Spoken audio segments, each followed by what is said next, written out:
Hi guys, welcome to our channel. నేను మీ శివాని.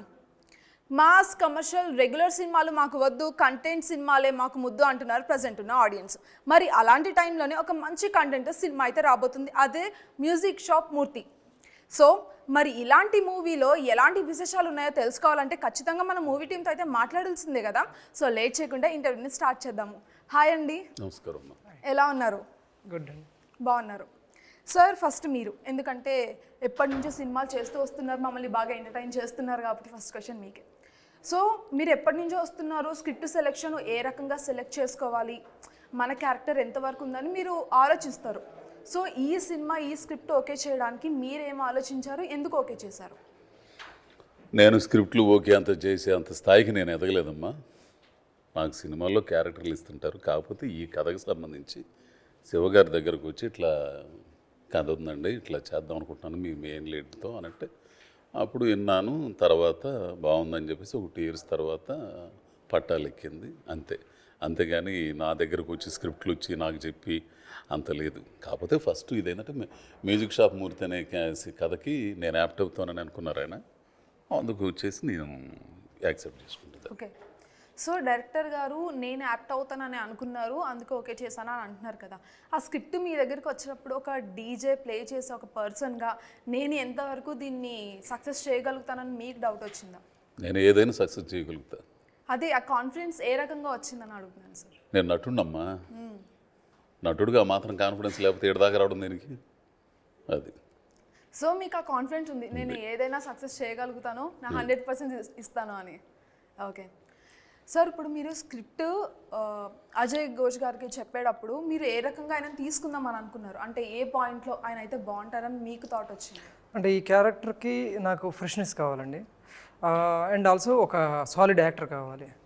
అజయ్ గారు అప్పటికి రంగస్థలం చేస్తున్నారు, దానికి ముందు అన్ని మంచి రోజులు వచ్చాయో మారుతి గారి సినిమా చేస్తున్నారు, దాని తర్వాత ప్రస్థానం చేస్తున్నారు, ఇవన్నీ చేస్తున్నారు. ఆయన యాక్టర్ అని నాకు అంటే చూసిన సినిమాలతో నాకు అర్థమైపోయింది, ఈయన చేయగలరు, ఈ ఖచ్చితంగా ఈ ఎమోషన్ కానీ ఈ డ్రామాను కానీ మళ్ళీ ఆ ఫంకీగా డీజే కూడా ఆయన చేయగలరు అనేది నాకు 100% కాన్ఫిడెంట్ మొదటి నుంచి. ఎందుకంటే ఆయన యాక్టర్ అని నాకు 100% మొదటి నుంచి నమ్మాను ఆయన్ని చేయగలరని. అండ్ ఇక్కడ ఛాలెంజ్ వచ్చేసరికి ఆయనకి డీజేనే, ఎందుకంటే ఆయన ఎమోషన్ చేయగలరు ఆయనకి తెలుసు, నాకు తెలుసు. కానీ డీజే అనేది కొత్త, ఆయనకి కొత్త, నాకు కొత్త, ఈయన ఎలా చేయించాలనేది. కానీ ఒక్కసారి మొత్తం ఆయన స్క్రిప్ట్ చూసి సీన్లు చదువుకుని ఆ మేనరిజంలు కొన్ని రెఫరెన్స్లు పంపిస్తే దాన్ని అర్థం చేసుకుని ఎలా ఉంటే బాగుంటుంది అని చెప్పి ఆయనే రెడీ అయ్యి ఈ క్యారెక్టర్కి అది ఆ డీజే అనే క్యారెక్టర్కి బాగా 100% న్యాయం చేశారు. ఓకే. సో చాందిని చౌదరి గారు, సో ఆవిడని ఎందుకు సెలెక్ట్ చేసుకున్నారు, దానికి మెయిన్ రీజన్ ఏంటి? అంటే చాందిని చౌదరి గారికి అందరిలాగానే ఆవిడ కాన్సెప్ట్ సినిమాస్కి ఎంకరేజ్ చేసే మనిషి ఆవిడ. సో ఫస్ట్ వచ్చేసరికి అండ్ ఆల్సో ఫస్ట్ తను చేసిన ప్రీవియస్ పర్ఫార్మెన్సెస్ కానీ ఇవన్నీ చూసుకున్నాక కూడా, అండ్ ఆల్సో ఆవిడ చేసిన కంటెంట్ లాస్ట్ ఆవిడ ఫిల్మోగ్రఫీ తీసుకుంటే మొత్తం అన్ని కంటెంట్ బేస్డ్ మూవీసే ఉంటాయి ఆవిడవి. అండ్ ఆల్సో నా క్యారెక్టర్కి వచ్చేసరికి ఆవిడ బాడీ లాంగ్వేజ్ కానీ ఆవిడ ఇదివరకు చేసిన పర్ఫార్మెన్సెస్ కానీ నాకు పర్ఫెక్ట్గా వర్కౌట్ అవుతుంది అనే నమ్మకంతో ఆవిడని తీసుకోవడం జరిగిందండి. ఓకే. సో సార్, ఇప్పుడు మీరు ఒక స్క్రిప్ట్ వర్క్ చేస్తున్నారు, రాస్తున్నారు, ఆ టైంలోనే మీరు పలానా వాళ్ళని ఊహించుకొని ఏమైనా రాస్తారు, లేకపోతే అంతా అయిపోయాక చూస్తారా? అంటే అది ఎస్ అండ్ నో అండి ఆన్సర్ అది. ఎందుకంటే ఇప్పుడు రాసేటప్పుడు 100% కొన్ని క్యారెక్టర్లు వస్తాయి, వీళ్ళు చేస్తే ఎలా ఉంటుంది, అప్పుడు వాళ్ళు చేస్తే ఎలా ఉంటుంది అని. ఇందాక ఒక ఇంటర్వ్యూలో చెప్పాను, ఇలానే ఫైనల్గా ఒక క్యారెక్టర్ స్టక్ అయిపోయి ఉంటుంది, మొత్తం అంతా అందరినీ ఊహించుకుని ఫైనల్గా ఈయనైతే కరెక్ట్. ఎందుకంటే మొత్తం సినిమా స్క్రిప్ట్ అయిపోయే లోపల మనకు ఒక ఐడియా వచ్చేస్తుంది, ఈయనైతే బాగుంటాడు దీనికి అని చెప్పి. సో ఎస్, డెఫినెట్గా నేను అందరినీ దృష్టిలో పెట్టుకుని, అంటే అన్నీ వస్తామంటే ఫైనల్గా ఒకళ్ళే దాంట్లో సెట్ అవుతారు. ఓకే. ఒకవేళ అజయ్ ఘోష్ గారు ఈ స్క్రిప్ట్ని ఓకే చేయకపోయి ఉంటే ఎవరు ఉండేవాళ్ళు ఆ ప్లేస్లో? సినిమా ఉండేది కాదేమోనండి. సినిమానే ఉండేది కదా most likely. Okay.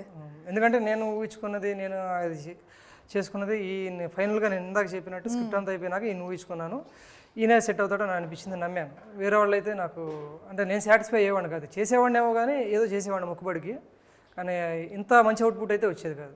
Okay. First thing అయితే చేసేవాడిని కాదు first thing. Okay. Ajay Ghosh గారు నో అంటే ఈ సినిమా కూడా మా ముందుకు వచ్చేది కాదు. 100%. ఓకే. చాలా కాన్ఫిడెంట్గా ఉన్నారని మీ మీద. సార్ ఇప్పుడు స్క్రిప్ట్ వినేటప్పుడు మనకి సినిమా మీద ఒక థాట్ ఉంటుంది, ఇలా ఉండొచ్చు నా క్యారెక్టర్ ఇది అని. మీరు ఎప్పుడైతే ప్రివ్యూ చూస్తారో అప్పుడు మన థాట్ వేరుగా ఉంటుంది. సో 2 స్టేజెస్లో మీ ఆలోచన ఎలా ఉంది సినిమా పట్ల? అర్థం కాలే, ఇంకోసారి చెప్పు. ఇప్పుడు స్క్రిప్ట్ చెప్తారు సార్ డైరెక్టర్, సో అప్పుడు నా క్యారెక్టర్ ఇలా ఉండబోతుంది, నా సినిమా ఇలా ఉండబోతుంది అని మనం ఊహించుకుంటాము. సో సినిమా అంతా ప్రివ్యూ అంతా అవుట్పుట్ అంతా వచ్చేసాక మీరు చూసాక మీకు ఒక థాట్ అన్నది వస్తుంది, ఓకే బాగుంది ఇలా చేశాను నేను అని. సో 2 స్టేజెస్లో ఎలా అనిపిస్తుంది మీకు? మనకు చేసేటప్పుడు తెలిసిపోయిందండి, ఆ ప్రివ్యూ చూడాల్సిన పనిలే. సినిమా చూడడానికి ప్రివ్యూ, కానీ చేసేటప్పుడు మనకు తెలిసిపోయింది ఏ మాత్రం ఉంది, ఈ సినిమాలో విషయం ఉందా లేదా, మనం ఏమాత్రం చేస్తున్నాం, తోటోళ్ళు ఎట్లా చేస్తున్నారు, ఇవన్నీ తెలిసిపోతాయండి. షూటింగ్ అప్పుడే మనసు పెడితే తెలిసిపోతాయి.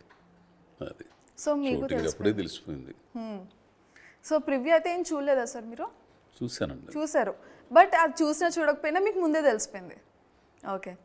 సో మీరు పెద్ద పెద్ద యాక్టర్స్తో కూడా వర్క్ చేశారు.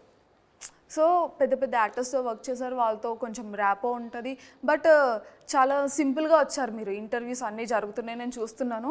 దీని రీజన్ ఏంటి సార్? దీని వెనక ఏమైనా ఉందా? నాయన నేను నేనుగా ఉంటాను తల్లి, అదే మీరే రీజన్ ఏం లేదు దీంట్లో. ప్రతిసారి ఇదే దరువు. ఇప్పుడు నిండుగా బట్టలు కట్టుకొని ఉన్నాను, నిండుగా ఉంటున్నా. ఓకే.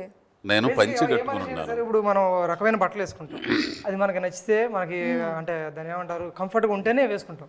అది ఆయన కంఫర్ట్ మొదటి నుంచి మొదటి నుంచి ఇట్టానే ఉంటాను. ఈయన స్టార్ అవ్వక ముందు నుంచి నేను అప్పుడు ఇప్పుడు సినిమా ఉన్నా ఇట్టానే ఉంటాను, లేకపోయినా ఇట్టా ఉంటాను, ఎప్పుడు ఇట్టానే ఉంటాను. ఊరిలో వేటవాళ్ళు వెళ్ళినా నిజంగా ఉంటాను, నేను నిజంగా ఉంటాను, నిజంలో బతుకుతాను. అంటే కొంతమంది కొంచెం ఫేమ్ వచ్చే వరకు తెచ్చి పెట్టుకుంటారు కదా సార్ స్టైల్, వాళ్ళ వ్యక్తిగతం. అది ఆ పాయింట్ లో నేను అడిగాను అంతే. వాళ్ళ వ్యక్తిగతం. నన్ను కూడా తెచ్చి పెట్టుకోమంటావు ఏంది? నేను మీరు అలా ఎందుకు లేదు, ఇంత మంచిగా ఎందుకున్నారు అని అడిగాను. మంచి కూడా కాదమ్మా ఇది. అంటే మాకు అనిపిస్తుంది, మీకు అనిపిస్తుంది అది తప్పు. అసలు ఆయనలాగా ఉంటున్నాడని ఎందుకు అనుకోకూడదు? ఇప్పుడు ఆయనలాగా ఇప్పుడు ఇంత జర్నలిజం, ఇంత యాంకర్ అవి, ఇంత ఇదిగా క్వశ్చన్లు అడుగుతున్నావు. ఓహో మీరుగా ఈయనగా ఉన్నాడని ఎందుకు అనుకో. దాని ప్రత్యేకంగా ప్రశ్న ఎందుకు? అది నేనుగా ఉంటా. అంటే వాళ్ళకి ఏంటంటే సార్ వాళ్ళ కొత్తగా ఉంది. అదే అంటే నువ్వు అన్నావు ఇందాక తెచ్చిపెట్టుకుంటున్నారని, అట్లా తెచ్చిపెట్టుకోవాలి కావాలా? అంటే మేము ఇప్పుడు ఇన్ని ఇంటర్వ్యూస్ చేస్తున్నాం కదా సార్, ఇలాగ ఎవరు రాలేదు. అది అందుకే క్వశ్చన్ మీకు ప్రతిసారి ఎప్పుడు ఇట్టానే ఉంటానమ్మా. నువ్వు ఎప్పుడు బయట చూసినా ఇట్టానే ఉంటారు, ఇంటర్వ్యూకి వచ్చిన ఇట్టా ఉంటాను, షూటింగ్కి వెళ్ళినా ఇట్టానే ఉంటాను. షూటింగ్కి వెళ్ళిన తర్వాత వాళ్ళ గుడ్లు ఎత్తారు, అవి వేసుకుంటాను, నాయన ఏం తెచ్చుకుంటాను, అంతే. పనికి వెళ్ళాం, పని చేసుకుని యువతలకొస్తాం. మొత్తం ఇప్పుడు ఇక్కడ దాకేసుకుని లేదుగా నిండుగా ఇక్కడ దాకా ఉండే కండవ ఉంది. కండవ అనేది నా వరకు అయితే నాకు చాలా అవసరం. ఖర్చీఫ్లు ఉంటాయి, మీకు అందరి దగ్గర ఖర్చీఫ్లు ఉంటాయిగా, ఇంత జేబులో పెట్టుకోవడానికి నాకు కండవ అంతే. ఏంది? ఓకే సార్, అర్థమైంది. సార్ ఇప్పుడు ఒక సినిమా చేస్తున్నామంటే మ్యూజిక్ చాలా క్రూషియల్ రోల్ ప్లే చేస్తూ ఉంటుంది. సో మ్యూజిక్ పరంగా ఎటువంటి జాగ్రత్తలు తీసుకున్నారు? అంటే అది మా మ్యూజిక్ డైరెక్టర్ పవన్ అండి. ఇప్పుడు మీరు వినే పాటలన్నీ ఇంకా ఆర్ఆర్ కానీ మొత్తం ఆయనే చేశారు. సో ఆయనతో డిస్కషన్స్, అంటే ఆయనకి సీన్ ఎక్స్ప్లెయిన్ చేయడం, ఎలా ఉంటే బాగుంటుంది అంటాం. ఆయనకి ఇప్పుడు మ్యూజిక్ డైరెక్టర్ తెలిసిపోతుంది ఇక్కడ మూడు ఎలా అంటే ఈ సీన్కి. వాళ్ళు కూడా సీన్లు చదువుతారు, వాళ్ళు కూడా డైలాగ్స్ చదువుతారు, మొత్తం చదువుతారు. ఆర్ఆర్ ఎలా ఉంటే బాగుంటుంది ఆల్రెడీ డిసైడ్ చేస్తారు. వాళ్ళు మనకు సజెషన్ చెప్తారు, ఆ సజెషన్ విని మనకు నచ్చిందా పెట్టుకుంటాం, లేదండి ఇలా ఉంటే బాగుంటుందేమో అని మనం రివర్స్లో సజెషన్ ఇస్తాం. అది వాళ్ళు అగ్రీ చేస్తే అది వస్తుంది. సో డిస్కషన్స్ అండి బేసిక్గా, మ్యూచువల్ అండర్స్టాండింగ్ మాట్లాడుకుని ఇంకా డిసైడ్ అవ్వటం అంతే. ఓకే సార్, ఇప్పుడు డీజేస్ అంటే జనరల్గా చాలా యంగ్స్టర్స్ని చూస్తాము. సో ఒక ఫాదర్ క్యారెక్టర్ లేకపోతే వేరే క్యారెక్టర్ కొంచెం ఏజ్డ్ వాళ్ళని అసలు ఊహించుకోము ఒక డీజే కిందనే. అంటే మైండ్లో కూడా థాటే రాదు, బట్ మీరు ఒక కొత్త థాట్ని తీసుకొచ్చి మా ముందు నుంచే పెడుతున్నారు. సో ఎలా అనిపిస్తుంది, ఇది ఎంతవరకు సక్సెస్ అవుతుందని మీరు అనుకుంటున్నారు? 100% సక్సెస్ అవుతుందండి. ఎందుకంటే మీరు ఇప్పుడు మ్యూజిక్ షాప్ నుంచి ఒక అతను మ్యూజిక్ షాప్ నడుపుకునే ఒక అతను, మన రియల్ లైఫ్లోనే అనుకుందాం కాసేపు, మ్యూజిక్ షాప్ నడుపుకునే ఒక అతను డీజే అయ్యాడంట అనే ఒక ఆ లైనే మనకు చాలా ఇంట్రెస్టింగ్ ఉంటుంది. ఈవెన్ సినిమా కాకుండా మన ఊర్లోనో మన సందులోనో ఎవరైనా చేస్తే మనం ఇంట్రెస్టింగ్గా మాట్లాడుకుంటాం. సో అది చాలండి, అది 100% సక్సెస్ అవుతుంది అనే నమ్మకానికి. ఓకే. సో ఇప్పుడున్న సిచ్యువేషన్లో థియేటర్కి రావాలంటే సినిమాని ఘోరంగా ఆడియన్స్లోకి తీసుకెళ్తే కానీ మనకి థియేటర్స్ ఫుల్ అవ్వట్లేదు అసలు. ఘోరంగా బాగా కాదు సార్, చాలా మనం ఫోర్స్ఫుల్గా తీసుకెళ్తేనే కానీ. అంటే బాగా ఎక్కువ చేయాలి. నేను ఒకటే నమ్ముతానండి, మనం ఇప్పుడు 1 కోటి రూపాయలు 2 కోట్లు 3 కోట్లు 5 కోట్ల సంబంధం లేదు, ఎన్ని కోట్లన్నా పెట్టండి సినిమాకి ప్రమోషన్ చేయడానికి. ఎండ్ ఆఫ్ ది డే మనకి ఫస్ట్ రోజు మార్నింగ్ షో వచ్చి కూర్చుంటారు చూసారా నలుగురు, ఆ నలుగురు వెళ్ళి ఎంతమందికి చెప్తున్నారు అనేది మ్యాటర్ అక్కడ. మనం 1 కోటి రూపాయలు ఖర్చు పెట్టాడని చెప్పి నలుగురు చెప్పాం, సినిమా బాగుందంటే నలుగురు చెప్తాం.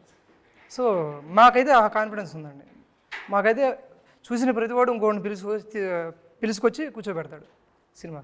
ఓకే సార్, ఇప్పుడు రీసెంట్ టైమ్స్లో చాలా మూవీస్ వస్తూ ఉంటున్నాయి. సో ఒక్కొక్క మూవీకి మనం ఒక్కొక్క రకంగా కనెక్ట్ అవుతూ ఉంటాము. సో అలాగే ఎక్కువ శాతం కనెక్ట్ అయిన మూవీ మీకు ఏదైనా ఉందా? నాకండి బాగా కనెక్ట్ అయింది నాకు రంగస్థలం, మహానటి, జెర్సీ.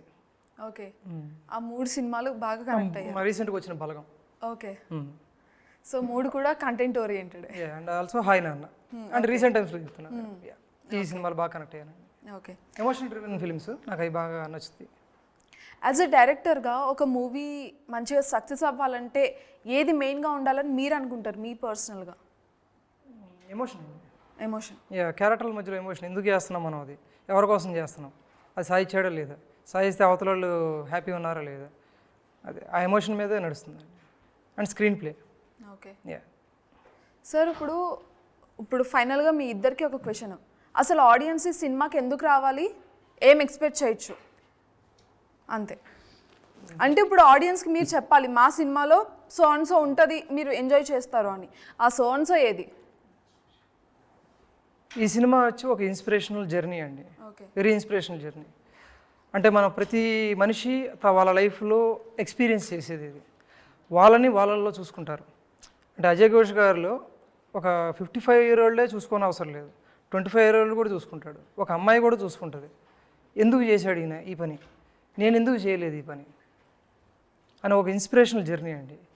సో ఆ ఇన్స్పిరేషనల్ జర్నీ ఎక్స్పీరియన్స్ చేయాలంటే 100% థియేటర్కి వచ్చి ఆ 70mm మీద అందరి మధ్యలో ఆ 5.1 సౌండ్లో వింటే మనకి ఇంకా ఎగ్జైట్ అవుతాం. సో ఎగ్జైట్మెంట్కి మేము ఖచ్చితంగా చూడాల్సిందే. 100%. ఓకే, సో మీరేం చెప్తారు మీ మాటల్లో? జీవితం ఉంటుంది ఇందులో. జీవితం ప్రతి ఒక్కరు వాళ్ళ జీవితాన్ని చూసుకోగలుగుతారా సార్? జీవితంలో సాధించాలని వెనక్కి తిరిగి వచ్చి ఫస్ట్ అటెంప్ట్తోనే ఆగిపోయి ఏది సాధించలేక జీవితంతో రాజీ పడిపోయి ఏదవుదామని ఏదో అయినోళ్ళు వాళ్ళందరూ దీన్ని చూస్తారు. చూస్తే ఎట్లా సాధించవచ్చు అనేది తెలుసుకుంటారు. నేను అదే చెబుతున్నా, అనుకూల పరిస్థితుల్లో విజయం సాధించడం గొప్పతనం కాదు, ప్రతి క్షణం ప్రతికూల పరిస్థితులే, ఇంట బయట మొత్తం. ఆ పరిస్థితుల్లో నువ్వు అనుకున్న లక్ష్యాన్ని సాధించాలంటే ఎంతగా పట్టుదలతో ఎంతగా పోరాడాలి. ఆ పోరాడే స్థైర్యం ధైర్యం వయసులో ఉన్నప్పుడైతే ఓకే, 56 ఏళ్ల వయసులో పోరాడడం అంటే మామూలు విషయం కాదు, పోరాడి గెలవడం అంటే మామూలు విషయం కాదు, గెలిచి చూపించడం మామూలు విషయం కాదు. సో జీవితం అనేది పోరాటం, పోరాడంది ఏదీ రాదు. సో ఏ లక్ష్యం ఎంచుకున్నా కానీ వెనక్కి తిరగద్దు, త్యాగాలా చేయాలి, తప్పదు. త్యాగం చేయకుండా ఏం గెలుస్తాం? ఇప్పుడు యుద్ధానికి వెళ్తుంటాం, సైనికులు చనిపోతుంటారు, అన్నీ పోతుంటారు, త్యాగాలే కదా అవన్నీ కూడా. ఆ పోరాటంలో చచ్చిపోయిన పర్లే, అమ్మ వద్దులని చెప్పి వెనక్కి వచ్చేసామనుకో, అది ఎవడో సాధిస్తే అరే నీ అమ్మ వాడా నేనున్నట్టుది, నేను ఆడది నాకు అవకాశం వచ్చింది, అప్పట్లో నేను చేయలేకపోయాను, ఆడు చేశాడు. ఎప్పుడు అనుకుంటాం? కాళ్ళు చేతులు పడిపోయినప్పుడు, ముసలోడు అయిన తర్వాత ఏమి చేయలేము, చూస్తూ ఉండడమే. ఎందుకు? కాబట్టి అది సంగతి. ఓకే, సో ప్రతి ఒక్కరి జీవితాన్ని తెలుసుకోవడానికి ఏం చేయగలుగుతాము, ఎలా చెయ్యాలని తెలుసుకోవడానికి ఈ సినిమా చూడాలి అంతే. ఓకే, సో 14th జూన్ ఈ సినిమా రిలీజ్ అయ్యి మ్యూజిక్ షాప్ మూర్తి పెద్ద సక్సెస్ అవ్వి ఈయన డీజేగా మంచి సక్సెస్ అవ్వాలని సినిమాలో కోరుతూ ఆల్ ది బెస్ట్ అండి. Thank you. సో చూసారు కదా ఇంటర్వ్యూ, మరో మంచి ఇంటర్వ్యూతో మళ్ళీ కలుద్దాం. Till then keep watching our channel. This is Shivani signing of.